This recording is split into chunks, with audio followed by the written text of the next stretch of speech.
नमस्कार साथियों, आपके अपने चैनल जोश नीट जारप में आपका बहुत बहुत स्वागत है साथियों। जैसा कि थंबनेल पे आप देख रहे हैं कि ये पेपर 2 हिंदी साहित्य का पेपर है और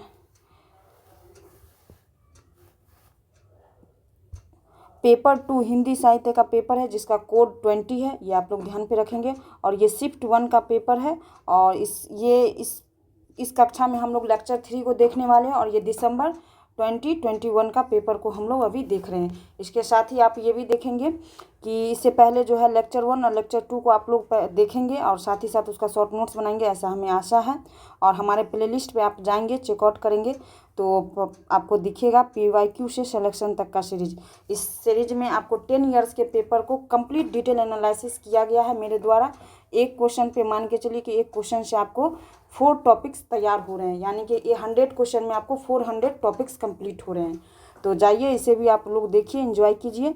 और साथ ही साथ आप देखेंगे कि हमारे टीम के द्वारा आप लोगों के लिए हिंदी साहित्य का इतिहास जो रामचंद्र शुक्ल की पुस्तक है उसे कंप्लीट किया गया है और इसे भी आप लोग देखेंगे, ऐसा आशा है। और ये इसमें 24-25 के पेपर को भी किया गया है, ये भी आप लोग देखेंगे। साथ ही साथ आप इस पेपर सबको भी देखेंगे। और सबसे बड़ी बात, जो KVS मैदान की जो पुस्तक है पेपर 1 के लिए, जो सभी विद्यार्थी के लिए बहुत इंपॉर्टेंट है, क्योंकि यहाँ से 50 क्वेश्चन कंप्लीट बनते हैं। तो 50 क्वेश्चन को कंप्लीट करने के लिए आपको इस पुस्तक को पढ़ना ही पढ़ना नेसेसरी है, समझिए। तो इसे भी आप जा कर के देखेंगे। इसके तहत ही आप यहाँ पे आपको 20 से 30 के तकरीबन मतलब वीडियो कंप्लीट कर दिए गए हैं, कक्षा हो चुकी है। तो आप लोग जाएं, इसे भी पढ़ें और साथ ही साथ देख रहे होंगे, ये सब भी आप लोग देख सकते हैं। तो चलते हैं आज हम अब क्वेश्चन की तरफ। आज के क्वेश्चन सीरीज में हम लोग 41 से 60 तक के क्वेश्चन को देखेंगे। तो चलते हैं अब क्वेश्चन की तरफ। एक सेकेंड साथियों, देखिए, जैसा कि 40 तक ने मैं पिछली कक्षा में मैंने किया था और आप लोगों भी ने किया था। तो अब चलते हैं 41 क्वेश्चन। आज का 41 क्वेश्चन है, उसे हम लोग करेंगे। और जो भी आंसर आपको बताया जाएगा वो NTA के द्वारा वेरीफाइड आंसर जो होगा उसके तहत बताया जाएगा। तो आप लोग इस वीडियो को पॉज करके अपना आंसर दे सकते हैं। तो फर्स्ट क्वेश्चन हम लोग देख रहे हैं, भला हुआ जो मारिया बहिनी मारा कंतु, लज्जत तू बैसी अहू जई भगा घरू एंतु का तात्पर्य है। ये पंक्ति तो खैर काफ़ी प्रसिद्ध है, हिंदी साहित्य के विद्यार्थी काफ़ी से मतलब बोलते रहते हैं, ऐसा आपने सुना होगा। तो इसमें इस पंक्ति के बारे में आपसे पूछ रहा है कि इस पंक्ति का क्या अर्थ है। जो लेखक जो लिखा गया है कि भला हुआ जो मारिया मतलब भला हुआ जो मर गया, बहिनी मारा कंतु, कंतु मतलब पति। युद्ध में जब वो पति उसके लड़ने जाते तो कहता है कि अच्छा हुआ कि वो मारा गया, अगर वो बच करके आ जाता या युद्ध नहीं करता तो इससे हमारी मतलब प्रतिष्ठा गिर जाती, मतलब साखियों के बीच में और समाज में, ऐसा वो कह रही है अपनी सखियों से। इस पंक्ति का ये अर्थ है। अब चलिए देखते हैं कि इसका अर्थ, आप इसके अकॉर्डिंग आप आंसर खोजिए कि कौन सा इसका आंसर होगा, कौन कौन सी पंक्ति होगा। हे बहना अच्छा हुआ जो मेरा कंत मारा गया, बिल्कुल ये लाइन होगी क्योंकि मैंने अभी आपको समझाया है। तो ए होगा। ए किस में है? ए इसमें है, यानी कि आपका आंसर या तो 1 होगा, 2 होगा या 3 होगा। अच्छा नहीं हुआ क्योंकि वह मारे जाने लायक भी नहीं था, ये नेगेटिव लाइन है। देखिए ये नहीं होगा, बी हटाइए। एक आप सही खोजिए, दूसरा आप गलत खोजिए, उसके बाद आप आंसर के आसपास चले आएंगे। या तो आपका आंसर 1 होगा या 3 होगा। देखिए, उसके मारे जाने से देश का भला ही हुआ, ऐसा नहीं है, देश का यहाँ पे जिक्र नहीं है। हे बहन, युद्ध में अपने पति के मारे जाने से मैं खुश हूँ क्योंकि मैं सखियों के बीच लज्जा से बच गई। लज्जेज तू, देखिए यहाँ पे जिक्र है, इसका यहाँ पे ऐसे आप जोड़ सकते हैं, यानी कि ए और डी। इस पंक्ति का यही अर्थ निकल रहा है, ए और डी, यानी कि आपका आंसर जो होगा 1 होगा, 41 का 1। और आयोग ने भी इसी आंसर को सही माना है। तो आप लोगों ने देखा कि कैसे 2 पंक्ति को अर्थ जानने के बाद आपको आंसर बनाना, क्वेश्चन सॉल्व करना आसान हुआ। तो अब चलते हैं अब नेक्स्ट क्वेश्चन की तरफ। और साथियों एक बात, जब आप क्वेश्चन पढ़ेंगे, उसके ऑप्शन पढ़ेंगे, तो जो निगेटिव स्टेटमेंट वाले लाइन होंगे उसको आप पहले हटा देंगे। ये ट्रिक्स है मेरा, क्योंकि अगर इस ट्रिक से आप क्वेश्चन सॉल्व करते हैं तो आप कहीं ना कहीं किसी अन्य एस्पिरेंट से 4 कदम आगे रहेंगे। तो चलते हैं अब नेक्स्ट क्वेश्चन, आज का 42 क्वेश्चन। इस क्वेश्चन को आप लोग भी पढ़ें और जवाब देने की कोशिश करेंगे। तो 42 क्वेश्चन हमारा कह रहा है पद्माकर भट्ट के बारे में रामचंद्र शुक्ल का विचार है। मतलब पद्माकर भट्ट जो है उसके बारे में रामचंद्र शुक्ल जी ने क्या कहा है उसके बारे में आपसे ये 4 पंक्ति दे दिया गया है, ABCD। उसमें से आपको पूछ रहा है कि 2 कोई पंक्ति ऐसी है जो सही है शुक्ल जी के अनुसार और 2 पंक्ति ऐसी है जो कि गलत है। तो अब हम लोग देखते हैं कि क्या इसमें 2 पंक्ति ऐसा है जो शुक्ल जी के अनुसार सही है। ऐसा सब सर्वप्रिय कवि इस काल के भीतर बिहारी को छोड़ दूसरा नहीं हुआ। बिल्कुल ये सही है, शुक्ल जी ने ऐसा पद्माकर भट्ट के बारे में कहा है, तो ये सही है। तो ये देखिए किस किस में सही है, ये नहीं, यानी कि ए जिसमें होगा वही आंसर होगा। देखिए कि संयोग की बात है कि एक ही ऑप्शन में ए दिया हुआ है, परंतु पद्माकर की कल्पना दृष्टि बिहारी से कमतर है। तो देखिए यहाँ पे तुलना कर दिया है कि पद्माकर की कल्पना दृष्टि जो है बिहारी से कमतर है। कोई भी जो आलोचक होते हैं या मतलब जो होते हैं एक लेखक से दूसरे लेखक की तुलना थोड़ा करना निगेटिव सेंस में थोड़ा गलत माना जाता है, ये आप लोग ध्यान पर रखेंगे। तो बी कट गया। अगर आप इस पंक्ति के बारे में भी जानते हैं कि निगेटिव का कमेंट है तो आप लोग वैसे काट सकते थे, तो बी या जिसमें है वो कट गया। तो या तो आंसर आपका होता कौन 1 या 3 होता, इसके अकॉर्डिंग बी क्वेश्चन ऑप्शन को अगर आप देखेंगे तो आप देखते हैं पद्माकर की रमणीयता ही सर्वप्रियता का एकमात्र कारण है। सही है। पद्माकर की भाषा करकती होते हुए भी कबीर जैसी नहीं है। देखिए यहाँ पे तुलना कर रहा है कबीर से। अच्छा साथियों, जब एक चीज़ आप गौर करेंगे, जब आप क्वेश्चन पढ़ेंगे ना, तो जब भी कोई बात तुलना वाली बात आएगी, 2 व्यक्तियों की तुलना, 2 कवियों की तुलना, 2 लेखकों की तुलना, तो वो स्टेटमेंट ना जनरली गलत होता है। मेरे एक्सपीरियंस के अनुसार ये चीज़ तुलना गलत होता है। तो आप एग्जाम में ऐसा इस चीज़ को आप लोग देखेंगे। 60-70% एवरेज में ये गलत होता है, बाकी 30% है कि कभी कभार वो सही भी रहता है। तो ए और सी देखिए कि के अकॉर्डिंग आपका आंसर जो हो जाएगा वो 1 हो जाएगा, यानी 42 का 1। यहाँ पर भी कबीर से तुलना कर दिया और यहाँ पे बिहारी से तुलना कर दिया पद्माकर जी का, ये आप लोग गौर करेंगे। तो चलते हैं हम नेक्स्ट क्वेश्चन 42 का। तो हम लोग जाने कि 1 आंसर है और आयोग ने भी इसी आंसर को सही माना। तो अब चलते हैं नेक्स्ट क्वेश्चन की तरफ। 43 क्वेश्चन आज का 43 क्वेश्चन हमारा ये कह रहा है कि नंददास के बारे में रामचंद्र शुक्ल के विचार है। देखिए रामचंद्र शुक्ल जी कितने इंपॉर्टेंट है। जब वो कुछ बोलते हैं या कुछ आलोचना करते हैं या कुछ टिप्पणी करते हैं तो उसको आप नोट कर लेंगे अपने शॉर्ट नोट्स में। तो 43 में देखते हैं कि क्या होगा। इसमें भी 4 लाइन दिया गया है ABCD, इसमें से कोई 2 जो है वो सही है। यहाँ पे करें सही उत्तर का चयन कीजिए। आप लोग क्वेश्चन सही से पढ़ेंगे। हो सकता है कि आपको यहाँ पे पूछता है कि नहीं जो सही गलत है उसका उत्तर का चयन करें, आप लोग ये ध्यान पे रखेंगे। तो देखते हैं नंददास के बारे में। इसकी रचना भी बड़ी सरस और मधुर है। ये बहुत सिंपल लाइन है, हो सकता है कि सरस और मधुर का शुक्ल जी ऐसा बोले होंगे। 43 का 1 जो है सही है, यानी कि ए जिसमें है वो आंसर आपका होगा। अब दूसरा पढ़ लेते हैं। कृष्ण की रासलीला का अनुप्रासदियुक्त साहित्य भाषा में विस्तार के साथ वर्णन है। ये हो सकता है ये आप लोग को नहीं पता है, तो नेक्स्ट पढ़िए। इसकी रचना रास पंचाध्यायी सोरठा छंदों में लिखी गई है। अब ये सोरठा छंदों में है कि कौन से छंदों में है ये थोड़ा सा मतलब कहना मुश्किल है। अब देखते हैं। अनुप्रास और चुने हुए संस्कृत पद विन्यास आदि नंददास की कविता में नहीं पाए जाते। जिसमें भी नहीं शब्द आ जाए तो थोड़ा सा आप अलर्ट हो जाएंगे। तो डी तो एक ही में था, जैसा कि हम लोगों ने काट दिया। तो आपको आंसर या तो AC होगा या AB होगा। तो देखिए कि इसका आंसर क्या होता है। तो 43 का जो है वो ये गलत है कि इसकी रचना रास पंचाध्याय सोरठा छंदों में लिखी गई है, ये गलत है। ये सोरठा छंद नहीं, यहाँ पे रोला छंद होगा, ये आप लोग ध्यान पे रखेंगे। रोला छंद ये गलत क्यों हुआ, क्योंकि यहाँ पे सोरठा छंद था। तो C गलत हो गया। तो देखिए आपका आंसर हो गया। ये इसका मतलब कि आपका आंसर क्यों ना आ रहा है 43 का 2, यानी कि A और B सही है, यानी कि ये स्टेटमेंट सही है। तो देखा आप लोगों ने कि कैसे आप आंसर को हटाएंगे। थोड़ी सी अगर एक जानकारी अगर आपके पास है, थोड़ी सी आप अपने ट्रिक्स टेक्निक के आधार पे आप लोग करेंगे तो आपके आंसर के आप बहुत नज़दीक चलेंगे। इसी तरह आप एग्जाम में क्वेश्चन को सॉल्व करेंगे, हमें ऐसा आशा है। तो 43 का 2। और साथियों नंददास जी जो थे, ये थोड़ा सा इसके बारे में हम लोग जानकारी ले लेते हैं। नंददास जी जो थे ये सूरदास के समकालीन थे, ये आप लोग ध्यान पे रखेंगे, सूरदास के समकालीन थे। एक सेकेंड साथियों, सूरदास के समकालीन थे, ये आप लोग ध्यान पे रखेंगे, नंददास जी।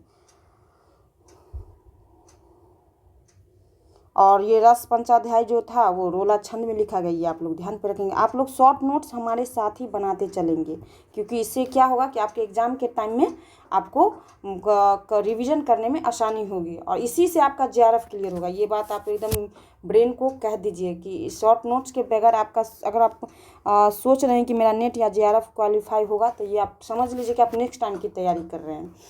तो चलते हैं आप आज का 44 क्वेश्चन। 44 क्वेश्चन कह रहा है छायावाद के बारे में रामचंद्र शुक्ल की स्थापना। देखिए ये तो गजब हो गया, कुछ भी ऐसा टॉपिक है उसमें रामचंद्र शुक्ल के विचार जान रहा है। इसका मतलब है कि रामचंद्र शुक्ल जी की जो पुस्तक है आचार्य रामचंद्र का हिंदी साहित्य का इतिहास, बिल्कुल उसे आप पढ़िए लाइन टू लाइन, और हमारी टीम के द्वारा बिल्कुल पढ़ाया जा रहा है आपको। तो चलते हैं 44 का क्या होगा। छायावाद बड़ी हृदयता के साथ प्रभाव साम्य पर ही विशेष लक्ष्य रखकर चला है। नहीं मालूम। छायावाद की रचनाएं गीतों के रूप में अधिकतर होती, बिल्कुल ये क्वेश्चन पहले भी पूछा गया है कि गीतों के रूप में ही अधिकतर हुई थे। बी तो होगा, तो जिसमें बी होगा वही आपका आंसर होगा। यहाँ पे सही उत्तर आपको कह रहा है चुनने के लिए, सही कह रहा है।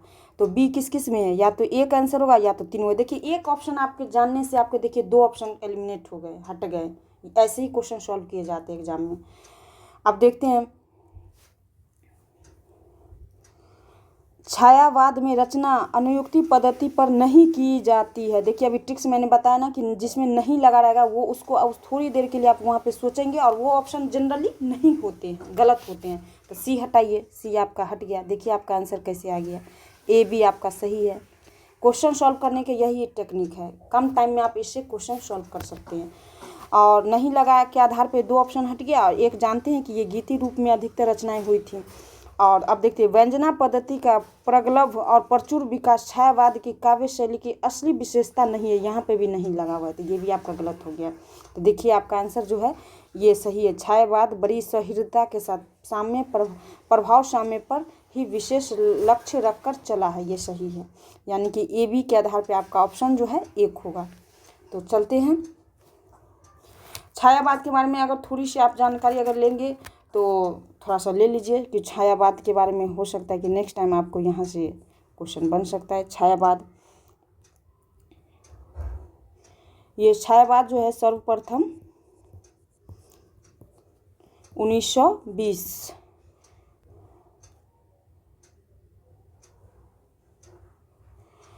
और इस छायावाद का जो है सर्वप्रथम 1920 में जो है ये क्या कहते हैं, एक 4 किस्तों में 4 किस्तों में एक लेख प्रकाशित हुआ था। ये आप लोग ध्यान पे रखें, लेख प्रकाशित कराया गया या हुआ, ये आप लोग ध्यान पे रखेंगे। और छायावाद के बारे में तो जानते हैं कि महादेवी वर्मा है, पंत है, निराला है, ये सब छायावादी लेखक लेखिका है। तो ये चीज़ भी आप लोग ध्यान पे रखेंगे। तो अब चलते हैं नेक्स्ट क्वेश्चन की तरफ। आज का 45 क्वेश्चन कह रहा है निम्नलिखित में से अज्ञेय की रचनाएं हैं। देखिए अज्ञेय की मैंने कितने बार आप लोगों के साथ जिक्र किया है। तो अज्ञेय की रचना तो हम लोग जानते हैं कि आंगन के पार द्वार है, नदी की बाँक पे छाया ये भी है, इतने पास अपने ये नहीं है, कुछ पत्ते कुछ चिट्ठियाँ ये भी नहीं है। यानी कि ए और सी किस किस में है, आपका आंसर ये होगा। क्योंकि मैंने ये क्वेश्चन के बारे में मैंने कई बार आप लोगों के साथ जिक्र किया है PYQ के डिटेल एनालिसिस में। अगर आप लोग के पास शॉर्ट नोट्स होगा, अगर आप उसे रिवीजन कर रहे होंगे तो बिल्कुल आपके संज्ञान में होगा कि आंगन के पार द्वार और नदी के बाँक की छाया ये बिल्कुल 2 रचनाएं अज्ञेय की रचना है। तो और आगे एक चीज़ और ध्यान पे आप रखेंगे कि आंगन के पार द्वार जो है वो 1961 की रचना है, ये आप ध्यान पे रखेंगे। और नदी की बाँक की छाया ये जो है 1981 की छाया है, क्योंकि ईस्वी बहुत इंपॉर्टेंट है, आपसे पूछ सकता है, कह देगा कि क्रोनोलॉजी में सजाइए, अज्ञेय की रचनाओं को प्रकाशन वर्ष के अनुसार सजाइए। तो अगर आपको ध्यान पे रहेगा तभी आप इस क्वेश्चन को सॉल्व कर पाएंगे। और अगर और थोड़ी सी इसके बारे में जानकारी लेंगे तो और थोड़ा ले लीजिए आगे। इसी को डिटेल एनालिसिस कहते हैं साथियों कि एक क्वेश्चन पे आप 2-4 मिनट अपना समय देते हैं, काम करते हैं। तो अगय की रचना जो है एक भग्नदूत है, जो पूछा भी गया है आपके PYQ में। भग्नदूत ये 1933 की रचना है, यानी 33 की रचना है। और सेकंड जो है वो इत्यलम 1946 की है, 1946 की है। और ये फर्स्ट हुआ, ये सेकंड हुआ। थर्ड देखेंगे हम लोग कि हरी घास पर क्षण भर, ये सब क्वेश्चन PYQ है। हरी घास पर क्षण भर ये 1949 की रचना है, 1949। ये आप लोग ध्यान पे रखेंगे। और नेक्स्ट जब देखेंगे लास्ट, तो कितनी नाव में कितनी बार, कितनी नाव में कितनी बार, ये 1967 की रचना है। तो बिल्कुल इसको आपने क्रोनोलॉजी में देखा, और ये इसको क्रोनोलॉजी में आप याद भी कर लीजिए, शॉर्ट नोट्स बना करके इसको 1-2 बार रिवीजन कीजिए। तो चलते हैं 45 का। तो हमने देखा कि इसका आंसर 4 हो जाएगा। और आप लोग भी अगर आंसर को, वीडियो को पॉज करके अपना आंसर कमेंट बॉक्स में दे सकते हैं कि हाँ मैडम मेरे अनुसार ये आंसर होगा। तो 45 का 4। चलते हैं अब नेक्स्ट। एक सेकेंड साथियों, अब थोड़ा सा इसके विषय में अगर आप जानकारी लेना चाहते हैं तो आप ये ले सकते हैं कि ये जो 2 रचनाएं, ये किसकी रचनाएं। अब हम लोग थोड़ा इसके विषय में जानकारी लेंगे। ये इतने पास अपने, ये रचना जो है ये 1980 की है, और ये शमशेर बहादुर जी की है। ये आप लोग ध्यान पे रखेंगे, क्योंकि नेक्स्ट टाइम अगर क्वेश्चन बन गया तो आपसे गलत नहीं होनी चाहिए। शमशेर बहादुर, ये ध्यान पे रखेंगे। अब कुछ पत्ते कुछ चिट्ठियाँ, ये रघुवीर सहाय जी की है। रघुवीर सहाय, देखिए कैसे एक फैक्ट से 4 फैक्ट 5 फैक्ट हम लोग निकालते हैं। 1989 ये आप लोग ध्यान पे रखेंगे। 1989 ये आप लोग ध्यान पे रखेंगे। तो चलिए इससे जुड़ी हुई तमाम जो जानकारी थी, उसके इर्द गिर्द जो भी जानकारी थी, हमने उसे कलेक्ट करने का प्रयास किया। उम्मीद है कि आप लोग इसके शॉर्ट नोट्स बनाते चल रहे होंगे। और अगर इस तरह से अगर आप 10 ईयर्स के क्वेश्चन को करते हैं तो ट्रस्ट मी कि आपका 1 टाइम में JRF से कोई नहीं रोक सकता। JRF एकदम लिख लीजिए आप। तो चलते हैं अब नेक्स्ट क्वेश्चन की तरफ। आज का 46 क्वेश्चन कह रहा है, सलक्ष्य क्रम ध्वनि के भेद है। ये दे दिया गया है और आपको कह रहा है कि इसमें कौन से भेद है। तो ये थोड़ी फैक्चुअल क्वेश्चन है। अगर आपको कंसेप्ट है तो बिल्कुल आप इजीली क्वेश्चन कर ले जाएंगे। तो हम लोग जानते हैं कि ये वस्तु ध्वनि है और अलंकार ध्वनि है, वर्णगत ध्वनि नहीं है और रसादी ध्वनि नहीं है ये। तो इसके आधार पे B और C के आधार पे आपका आंसर जो हो जाएगा ये 4 हो जाएगा, यानी कि 46 का 4।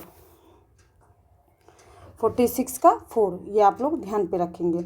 और इस क्वेश्चन पे थोड़ा सा आप लोग स्वयं काम करेंगे और हमें कमेंट करेंगे। 46 का 4। तो चलते हैं अब 47 क्वेश्चन। 47 क्वेश्चन हमारा कह रहा है, T.S. इलियट, देखिए कितना इम्पोर्टेंट है।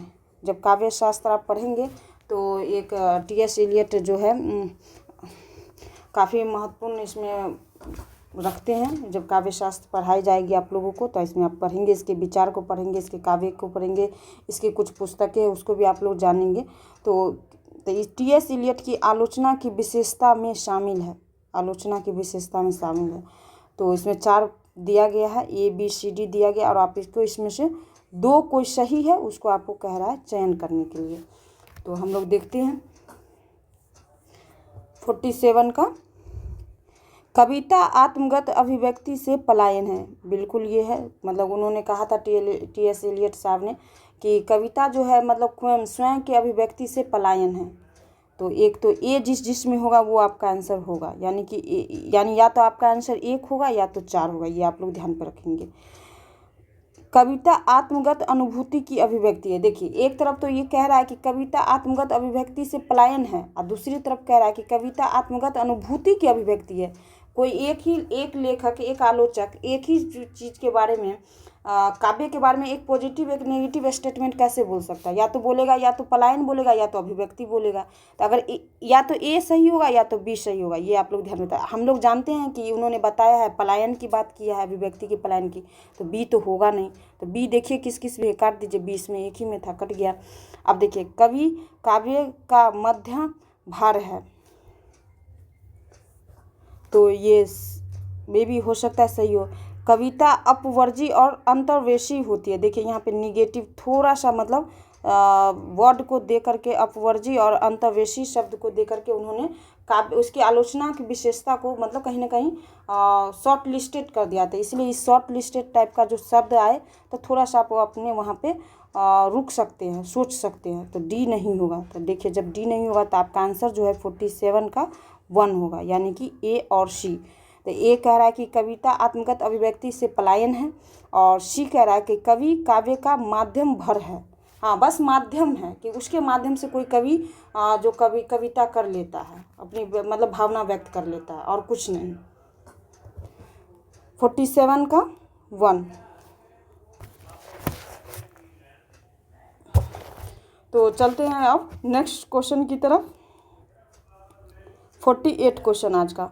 48 क्वेश्चन कह रहा है, विद्यापति की पदावली में वर्णित मुख्य विषय है। विद्यापति की पदावली की तो हम लोग जानते ही हैं कि उन्होंने बहुत ही श्रृंगारिक और भक्ति का कवि के रूप में उन्हें जानते हैं हम लोग। और कुछ विद्यापति जो मैथिली क्षेत्र से होंगे उन्हें तो पता ही होगा कि उनकी मैथिली में कितने गाने और मतलब क्या कहते हैं, देवी की जो गाना होती है, मतलब जिसमें दुर्गा पूजा वगैरह में जो बजते रहते हैं, वो कहीं ना कहीं विद्यापति के भी कुछ गीत रहते हैं। और कुछ नचारी, जैसे शिव भगवान के नचारी उन्होंने बहुत अच्छे से लिखे, तो ये भी आप लोग ध्यान पे रखेंगे। तो उन्होंने जो भाषा का मतलब भाषा उनकी थी विद्यापति की, एक तो मैथिली भाषा थी, सेकंड संस्कृत भाषा थी, थर्ड अगर देखेंगे तो अवहट भाषा में भी उन्होंने कई रचनाएं की है, तो ये भी आप ध्यान पे रखेंगे। तो आप देख लेते हैं। तो जब मुख्य विषय जो था उनके वर्णित विषय में पदावली में, वो वैश्य संधि और अनमेल विवाह, यानी कि बी और डी। तो बी और डी किस किस में है? 3 में है। 48 का 3। आप आंसर तो आपको पता चल गया। अब इस दोनों के विषय में जानते हैं कि इस दोनों के विषय में क्या, विद्यापति के विषय में थोड़ा सा हम लोग और डिटेल जानेंगे कि पुरुष परीक्षा क्या है। तो पुरुष परीक्षा जो है इसकी संस्कृत भाषा में है, ये आप लोग ध्यान पे रखेंगे, संस्कृत भाषा में है इसकी। और संस्कृत भाषा में एक पुरुष परीक्षा है, और सेकंड जो है संस्कृत भाषा में पुरुष परीक्षा, ये क्योंकि आपसे क्वेश्चन कभी भी पूछ सकता है। फर्स्ट पुरुष परीक्षा और सेकंड जो है भू परिक्रमा।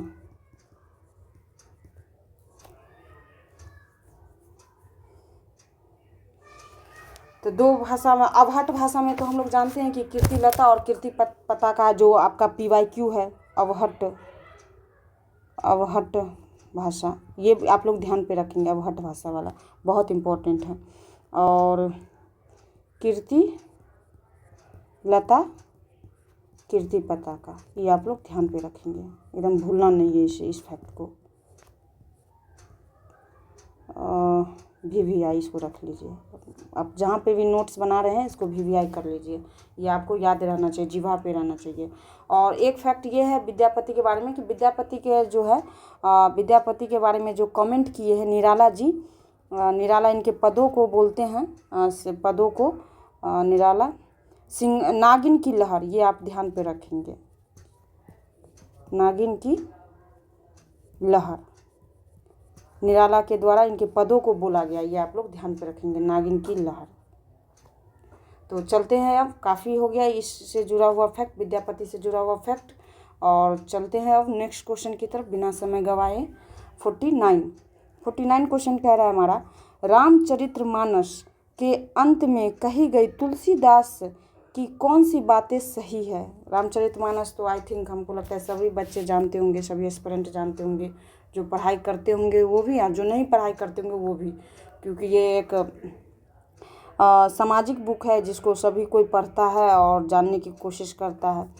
तो चलते हैं, आप देखते हैं कि इसके अकॉर्डिंग कौन सी पंक्ति सही है उसे आपको जानना है और उसके अकॉर्डिंग आपको आंसर देना है, टिक लगाना है। तो देखते हैं, मेरे समान कोई दूसरा दीन नहीं, इसलिए हे राम मेरी भव बाधा को दूर करो। बिल्कुल ये लाइन है, इससे पहले भी ये पंक्ति आई हुई है आपके PYQ में। ये समझिए कि आपका PYQ रिपीट हुआ है।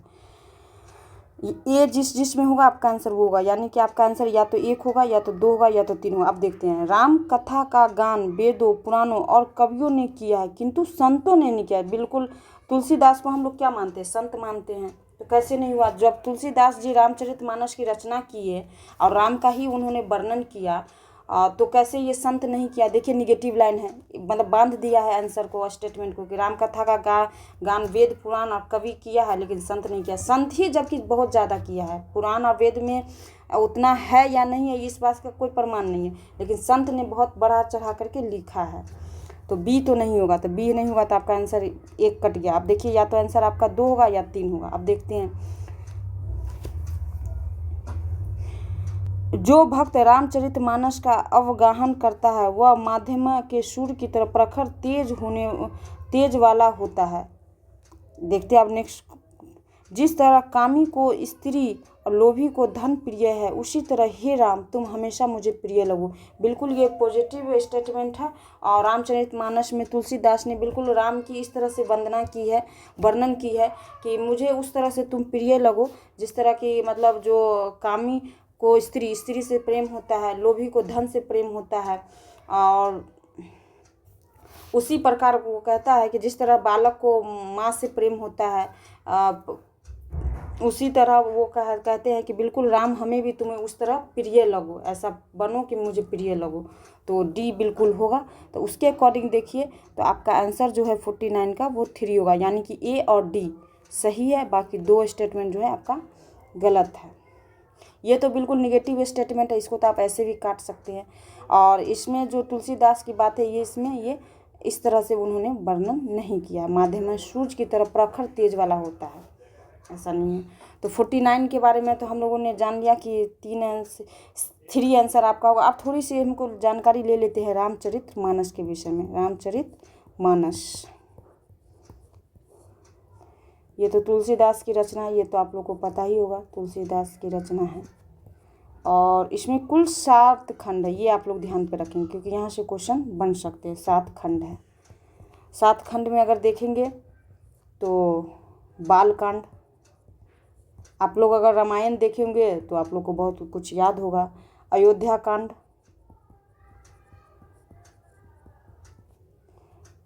दो।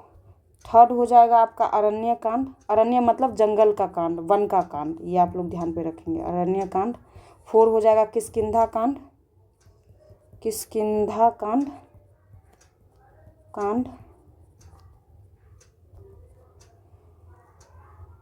5th हो जाएगा सुंदर कांड। और 6 हो जाएगा आपका लंका कांड, लंका कांड। और देन लास्ट में आता है उत्तरकांड, जिसमें लव कुश का वो मतलब के प्रसंग को दिखाया गया है। तो ऐसे आप समझ सकते हैं, अगर आप रामायण देखे होंगे या देख रहे होंगे तो आपको पता होगा कि सुंदरकांड में लव कुश जो है उनका मतलब वर्णन किया गया है। तो चलते हैं अब आज का 50 क्वेश्चन। 50 क्वेश्चन कह रहा है, मेरी भव बाधा हरो दोहे में प्रयुक्त झाई शब्द का सही अर्थ क्या है? तो झाई से आप लोग तो एक चीज़ क्लियर हो रहा है कि झाई का मतलब होता है या तो परछाई या तो झलक, ऐसे सेंस नहीं कहता कि उसकी झाई मुझे दिख गई या परछाई दिख गई, ऐसा आप समझ सकते हैं। तो ऐसे भी कॉमन सेंस से भी आप क्वेश्चन को सॉल्व कर सकते। ज़रूरी नहीं कि हर पंक्ति को आप जान ही रहे हो, साहित्य के दृष्टि से ही जाने हो। कुछ अगर अपने भी जो डेली चर्चा परिचर्चा में आप कुछ सुनते हो समझते हो तो उसके आधार पे भी कुछ क्वेश्चन आप सॉल्व कर सकते हैं। तो दृष्टि तो नहीं होगा, मुस्कान तो नहीं होगा, झलक और परछाई, क्योंकि झाई बहुत हल्की शब्द है। तो ए और बी के आधार पे आपका आंसर जो हो जाएगा 1 हो जाएगा। 50 का 1। और ये जो रचना है मेरी भव बाधा हरो, ये जो है बिहारी लाल की रचना है, बिहारी लाल या बिहारी की रचना है। और ये बिहारी सतसई से लिया गया है, बिहारी, ये आप लोग ध्यान पे रखेंगे, बिहारी सतसई। और इसकी रचना जो है ये बिहारी सतसई, ये ब्रज भाषा में है, ये आप लोग ध्यान पे रखेंगे क्योंकि यहाँ से क्वेश्चन वो अगर पूछेगा तो आपसे पूछ सकता है। तो इतना फैक्ट हम लोगों ने जानकारी लिया और 50 का हम लोगों ने देखा कि कैसे कॉमन सेंस से आप क्वेश्चन सॉल्व करते हैं, कि अगर झाई का अगर आप थोड़ा बहुत भी अगर आप कॉमन सेंस का यूज करेंगे तो आपको आंसर वैसे भी निकल जाएगा, क्योंकि मुस्कान तो कभी होगा नहीं। मुस्कान देखिए सी सब जगह है, ये देखिए एक भी अगर फैक्ट आपको थोड़ी सी भी जानकारी तो आप क्वेश्चन आसानी से आंसर, सही आंसर तक जा सकते हैं। 51 का अब देखते हैं कि 51 का क्वेश्चन, आज का 51 क्वेश्चन। 51 क्वेश्चन कहता है, कोमल कपोल पाली में सीधी सादी स्मित रेखा, जानेगा वही कुटिलता जिसने भव में बल देखा। भव मतलब आईब्रो जिसको कहते हैं हम लोग। उपयुक्त छंद से संबंधित सही तथ्य है, ये 2 पंक्ति आपको दे दिया गया है और इसमें से 4 दे दिया गया पंक्तियाँ। कह रहा है कि 2 कौन इसमें सही है, वो आपको जानकारी की मांग कर रहा है। तो देखते हैं, तो इसमें देख लेते हैं 51 का जो है, ये 51 का जो आयोग ने आंसर लिया है वो 4 लिया है, यानी कि सी और डी सही है। भावों की कुटिलता से अनुराग सूचित हो रहा है, बिल्कुल सही, पॉजिटिव स्टेटमेंट है। यह अनुराग गालों पर फैली मुस्कान से व्यक्त हो रहा है।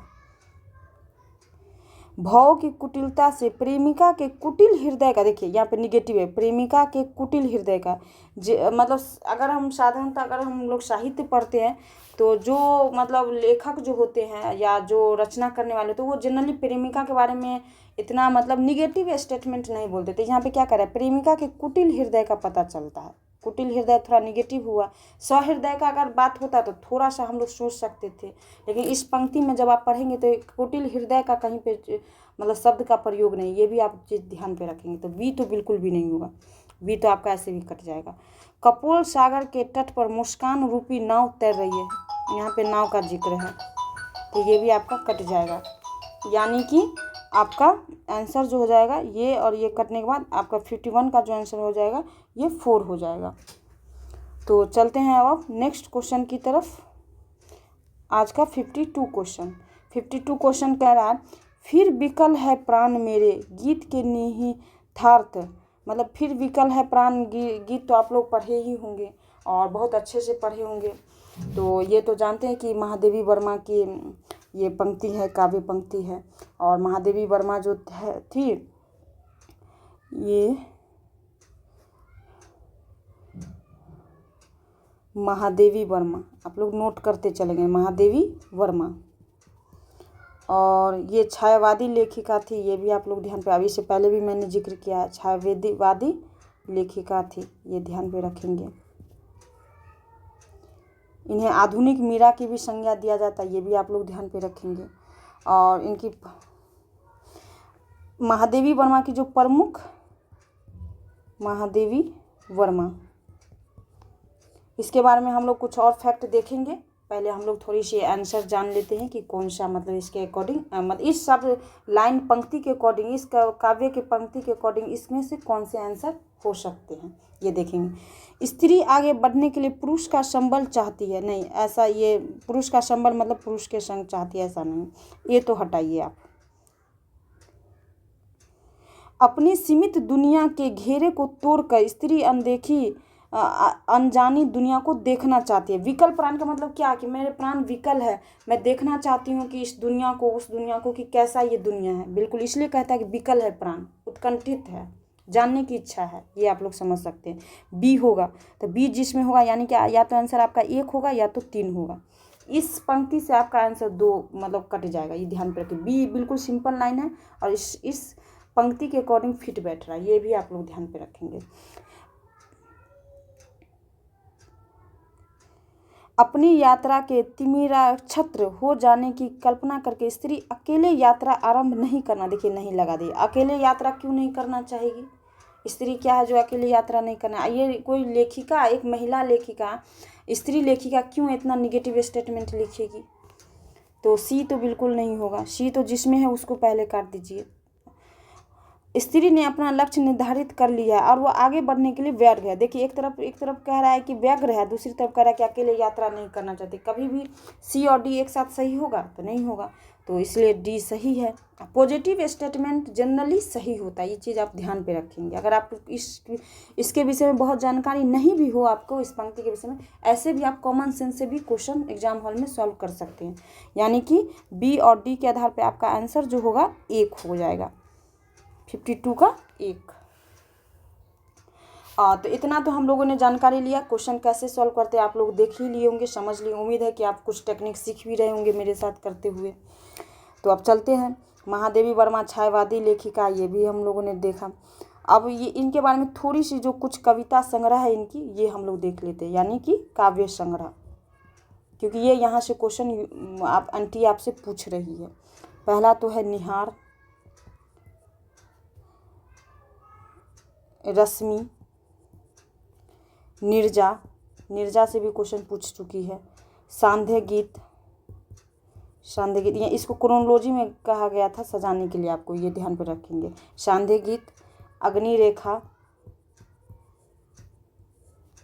दीप शिखा और सप्त पर्णा। अब इसमें थोड़ी सी मैं और आपको जानकारी दे दूं कि कहाँ कहाँ से क्वेश्चन आयोग ने पूछ चुका है। एक तो निहार से पूछा है, निर्जा से पूछ चुका है, सांध्य गीत से भी क्वेश्चन पूछ चुका है और दीप शिखा से क्वेश्चन आयोग पूछ चुके हैं। तो आपको इसके बारे में थोड़ी सी आप इसके ईस्वी के बारे में आप काम कर लेंगे, निहार का, निर्जा का, सांध्य गीत का और दीप शिखा का। अगर मेरे PYQ को आपने पहले के लेक्चर को देखा होगा, क्लास को देखा होगा, तो आपको इसका ईस्वी के बारे में भी मैंने आपको डिटेल बताया है, तो आप लोग जा करके इसे रिवाइज कर लेंगे। तो चलते हैं अब नेक्स्ट क्वेश्चन की तरफ। आज का 53 क्वेश्चन। 53 क्वेश्चन कह रहा है, आपका बंटी उपन्यास में वर्णित है। आपका बंटी तो हम लोग जानते हैं कि एक बाल मनोवैज्ञानिक उपन्यास है और मनु भंडारी की बहुत ही प्रसिद्ध उपन्यास है। तो अब देख लेते हैं। और ये जो है सबसे ज़्यादा इसमें जो है बच्चे की और सुरक्षा की बात है। जब पति पत्नी अलग हो जाते हैं, तलाक ले लेते हैं, तो वो दोनों पति पत्नी तो अलग से अपनी ज़िंदगी को फिर से शुरू करते हैं, लेकिन एक बच्चे जो अलग हो जाते हैं, ना माँ के पास वो जा पाते हैं और ना पिता के पास जाते हैं। अगर जाते भी हैं तो उसे वो सम्मान वो नहीं मिलना चाहिए जो एक पुत्र को मिलता है या पुत्री को मिलता है, बच्चे को मिलता है। तो समाज के प्रति विद्वेष नहीं, ऐसा तो नहीं है। बालक में असुरक्षा की भावना, ये बिल्कुल इसका विषय है। मातृ प्रेम की लालसा, बिल्कुल मातृ प्रेम और पितृ प्रेम की लालसा उसमें बंटी जो रहता है पात्र, मुख्य पात्र, उसमें रहता है। और आत्महत्या का विचार नहीं, आत्महत्या का विचार तो उस बालक रहता है, तो बालक में आत्महत्या का विचार कहाँ से आएगा। तो बी और सी आपका आंसर इसमें सही है, यानी कि 53 का 1 आंसर बी और सी। और थोड़ा सा और आप इसके विषय में जानकारी ले लें कि आपका बंटी उपन्यास जो है ये 1971 का उपन्यास है, ईस्वी का है, ये आप ध्यान पे रखेंगे। और इनकी लेखिका जो है मन्नू भंडारी है, ये भी आप लोग ध्यान पे रखेंगे। और ये जो है तलाक, जो पति पत्नी का जो तलाक होता है, समाज में जो तलाकशुदा दंपति है उसके से जो जुड़ा हुआ जो बच्चा है, बालक और बालिका होती है, उसकी समस्या को मतलब केंद्र में रख करके ये उपन्यास लिखा गया, ये आप लोग ध्यान पे रखेंगे। तो चलते हैं आज का 54 क्वेश्चन। 54 क्वेश्चन कहता है, राग दरबारी उपन्यास में व्यक्त हुई। आप देखिए उपन्यास से आप क्वेश्चन आपको पूछना शुरू कर दिया है आयोग ने। तो 54 का जो देखते हैं, राग दरबारी उपन्यास तो हम लोग जानते हैं कि श्री लाल शुक्ल के द्वारा लिखी गई है, ये 1968 में लिखा गया है। तो देखते हैं कि इसका कौन कौन सा विषय था। तो बैंकों का राष्ट्रीयकरण, सबसे पहले तो नहीं वाला आप हटाइए, बैंकों का राष्ट्रीयकरण पे कोई ऐसा उपन्यास लिखा ही नहीं गया है जो मतलब हमारे सिलेबस में शामिल है, तो बैंकों का राष्ट्रीयकरण आप हटाइए। तो सी हट गया, तो आपका आंसर या तो 1 होगा या तो 2 होगा। बी दोनों में कॉमन है, यानी कि ये ऑप्शन होगा। अब देख लेते हैं, मुफ्त शिक्षा का ऐसा उपन्यास राग दरबारी में नहीं है, तो 1 हटाइए, ये हट गया। तो आपका आंसर कौन सा हो जाएगा, 54 का 2। अब देख लेते हैं, कस्बाई जीवन की व्यंग्यपूर्ण अभिव्यक्ति, बिल्कुल ऐसा है। और मुफ्त शिक्षा की बात है, राग दरबारी उपन्यास का जो विषय है वो कहीं ना कहीं जो स्वतंत्र भारत में जो ईमानदारी, नैतिकता, न्याय और शिक्षा व्यवस्था में किस तरह का मतलब बदलाव आया है, मतलब निगेटिव बदलाव आया लोगों में, किस तरह का मतलब मूल्य घटा है, उसके बारे में व्यंग किया गया। तो जब व्यंग की बात आएगा तो मुफ्त शिक्षा कैसे आ जाएगा, ये भी आप ध्यान पे रखेंगे। तो चलते हैं 54 के बारे में थोड़ी सी और जानकारी हम लोग इकट्ठा करते हैं इस उपन्यास के बारे में, कि नेक्स्ट टाइम अगर आपका क्वेश्चन बने तो आपका गलत नहीं होना चाहिए, क्योंकि आपका सिलेक्शन ही मेरे पढ़ाने का आधार है। आप सिलेक्ट हो जाएंगे तो इससे बड़ी कुछ और बात नहीं होगी हमारे लिए। तो राग दरबारी जो उपन्यास है वो 1968 का उपन्यास है, ये आप लोग ध्यान पे रखेंगे। एक फैक्ट ये है। सेकंड फैक्ट आप याद रखेंगे कि इसके लेखक जो हैं श्री लाल शुक्ल जी हैं, ये भी फैक्ट आप ध्यान पे रखेंगे। और ये उपन्यास जो सबसे बड़ी बात है कि विषय इसका क्या है, ये आप लोग ध्यान पे रखेंगे। इसमें जो विषय बनाया गया है ये स्वतंत्र भारत की ईमानदारी, लिखते चले आप हमारे साथ साथ, ईमानदारी, नैतिकता, न्याय और शिक्षा व्यवस्था पर व्यंग करता है। स्वतंत्र भारत, ये आप लोग ध्यान पे रखेंगे। स्वतंत्र भारत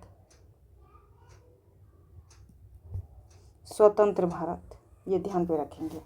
तो इस पे व्यंग करता है। तो जब व्यंग की बात आएगी तो मुफ्त शिक्षा ऐसा तो होगा नहीं। ऐसे भी इस विषय को भी अगर आप ध्यान पे रखेंगे तो आपका ये कट जाएगा, ए और सी कट जाएगा। तो बिल्कुल ऐसे ही आप अपने क्वेश्चन को पढ़ेंगे, सही से पढ़ेंगे। तैयारी अगर इस तरह ढंग से कर लेंगे ना साथियों, तो हमें उम्मीद है कि आपका 1 से 2 टाइम्स में आपका JRF क्लियर हो जाएगा। तो चलते हैं अब नेक्स्ट क्वेश्चन की तरफ। आज का 55 क्वेश्चन कह रहा है झूठा सच उपन्यास। अब आपके अभी जो भी आप क्वेश्चन अभी आपको अब दिखेंगे 5-6, वो आपके उपन्यास से क्वेश्चन होंगे। तो झूठा उपन्यास में वर्णित है, झूठा सच उपन्यास तो हम लोग पढ़े ही हैं। और ये यशपाल जी की मतलब उपन्यास है, काफ़ी प्रसिद्ध उपन्यास है। तो देखते हैं। और झूठा सच उपन्यास जो है हम लोगों ने PYQ में बहुत डिटेल एनालिसिस किया है कि ये क्या कहते हैं, विभाजन की त्रासदी पे है। इसका विषय है विभाजन की त्रासदी। मैंने कई बार आप लोगों के साथ इस बात को शेयर किया है। विभाजन की त्रासदी, सांप्रदायिकता, जहाँ पे विभाजन की बात आएगा वहाँ पे सांप्रदायिकता आएगा ही आएगा। सांप्रदायिक विद्वेष, ऐसे आप लोग ध्यान पे रखें, विद्वेष।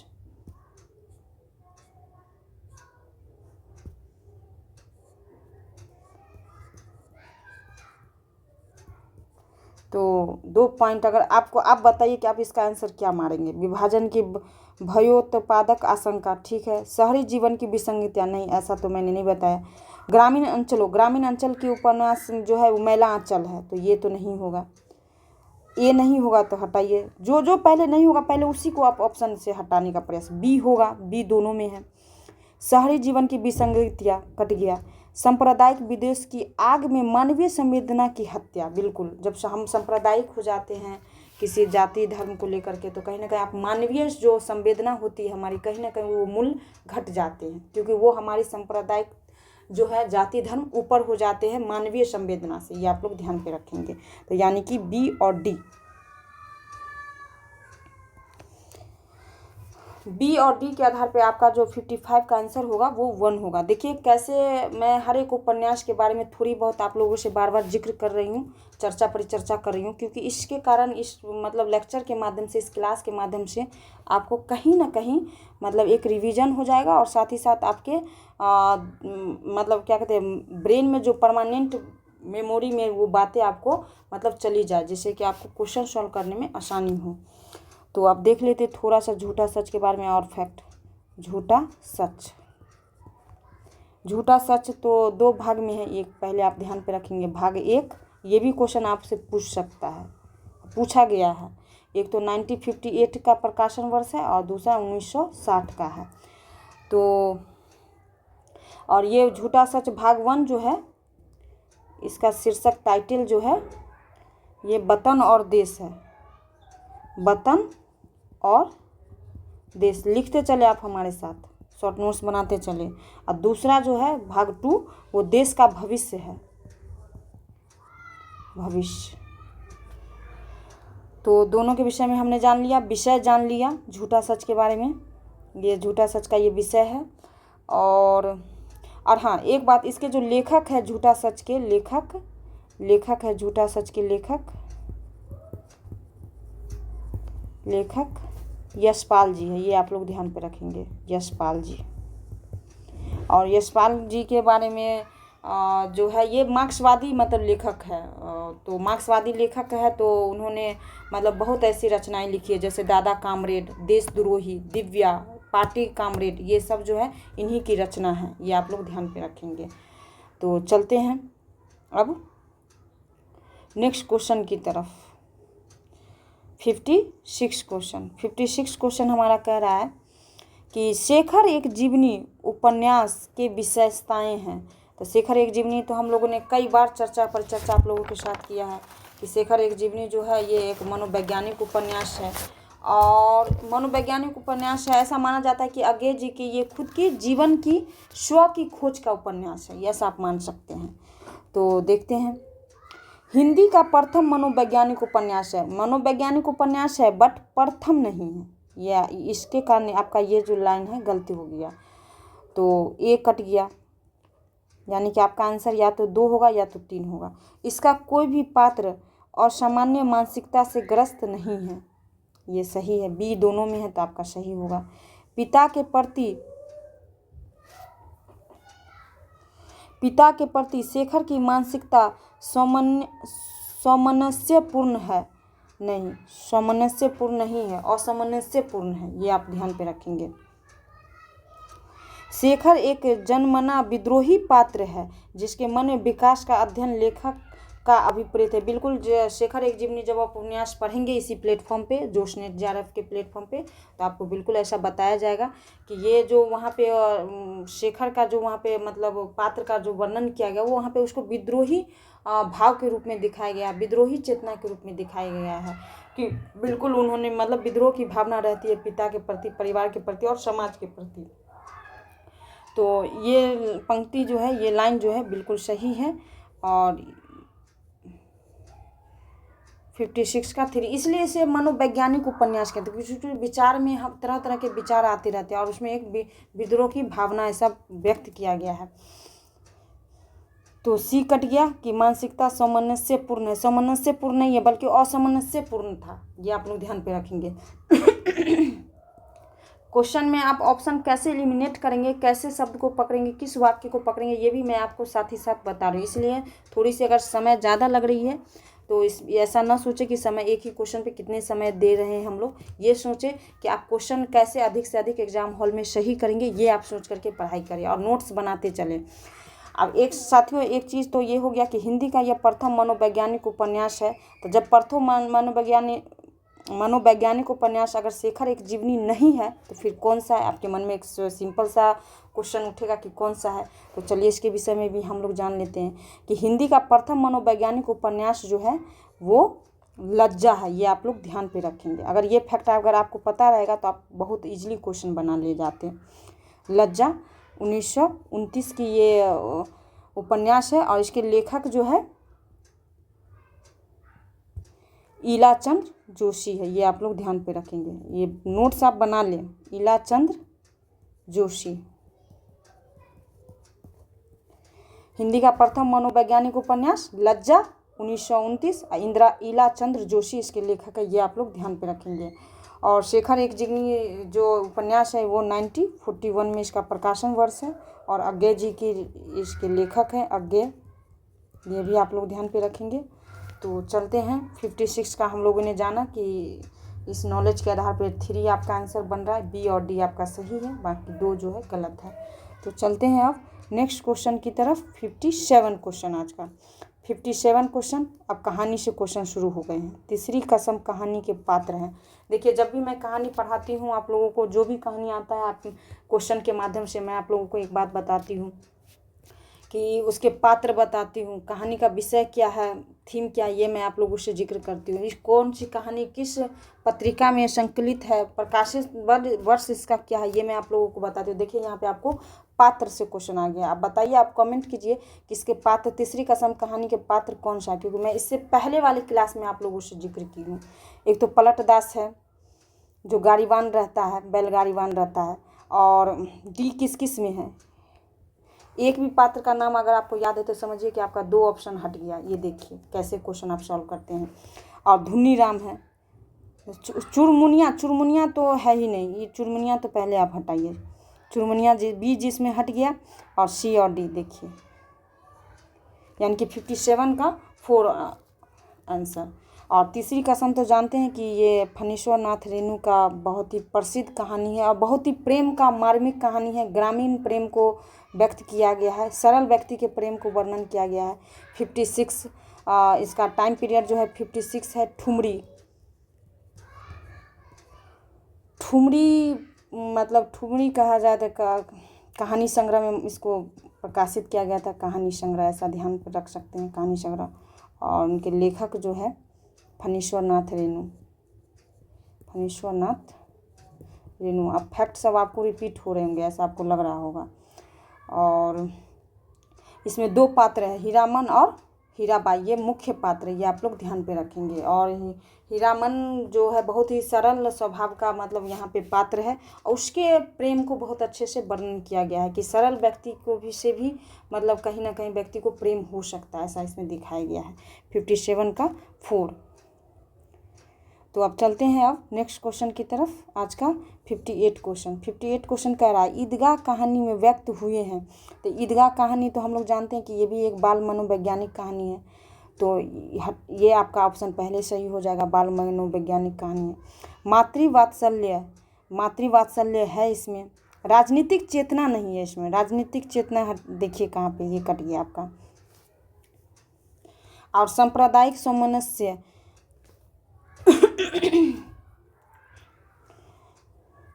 ऐसा इसमें भी ऐसा नहीं किया गया। ईदगाह कहानी बिल्कुल, यानी कि आपका आंसर जो हो जाएगा वो 4 हो जाएगा। बी और सी के आधार पे आपका आंसर 4 हो जाएगा।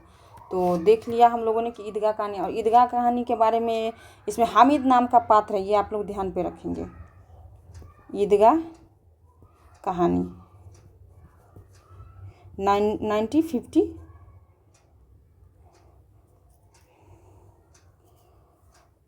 सॉरी साथियों, एक सेकंड। ईदगाह कहानी जो है